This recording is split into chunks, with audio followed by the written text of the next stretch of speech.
ನರೇಂದ್ರ ಮೋದಿಯವರು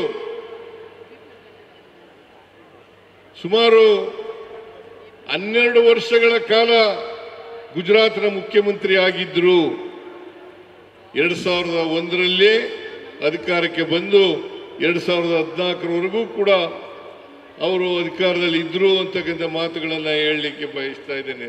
ಸುಮಾರು 35 ವರ್ಷ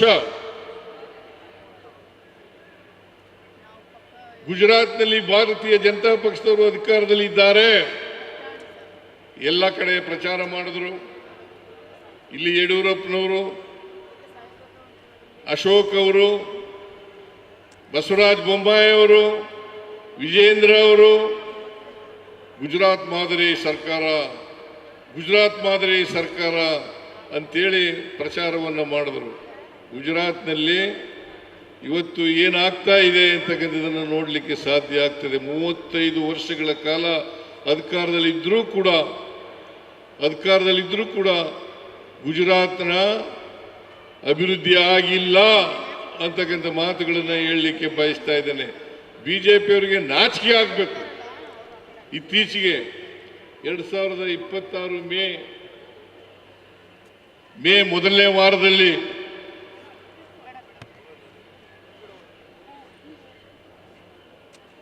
ಗುಜರಾತ್ನಲ್ಲಿ ಒಬ್ಬ ಕಾರ್ಮಿಕನ ಮಗಳು ಹೆಂಡತಿ, ಅವನು 2,000 ರೂಪಾಯಿ ಬಾಡಿಗೆನಲ್ಲಿದ್ದ. 2,000 ರೂಪಾಯಿ ಬಾಡಿಗೆನಲ್ಲಿದ್ದಂಥ ವ್ಯಕ್ತಿ ಬಾಡಿಗೆ ಕೊಡಕ್ಕಾಗಲಿಲ್ಲ.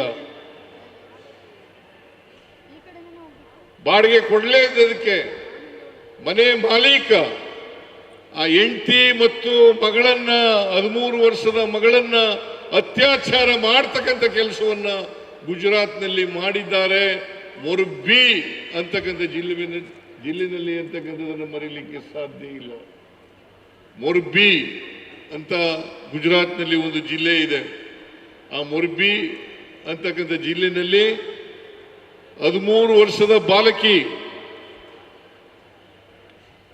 ಇನ್ನು ಎಳೆಯ ವಯಸ್ಸು, ಆ ಬಾಲಕಿ ಹೆಂಡತಿಗೆ ಅತ್ಯಾಚಾರ ಮಾಡದಂತ ಘಟನೆ ಗುಜರಾತ್ನಲ್ಲಿ ನಡೆದಿದೆ ಅಂತಕ್ಕಂಥ ಮಾತುಗಳನ್ನು ಹೇಳಲಿಕ್ಕೆ ಬಯಸ್ತಾ ಇದ್ದೇನೆ. ಅದರಿಂದ ಇವತ್ತು ಗುಜರಾತ್ ಮಾದರಿ ಅಲ್ಲ, ಕರ್ನಾಟಕ ಸರ್ಕಾರ ನಾವೇನು ಮಾಡ್ತಾ ಇದ್ದೀವಿ ಇದು ಮಾದರಿಯಾದಂಥ ಸರ್ಕಾರ ಅಂತಕ್ಕಂಥ ಮಾತುಗಳನ್ನು ತಮಗೆ ತಿಳಿಸಲಿಕ್ಕೆ ಬಯಸ್ತಾ ಇದ್ದೇನೆ.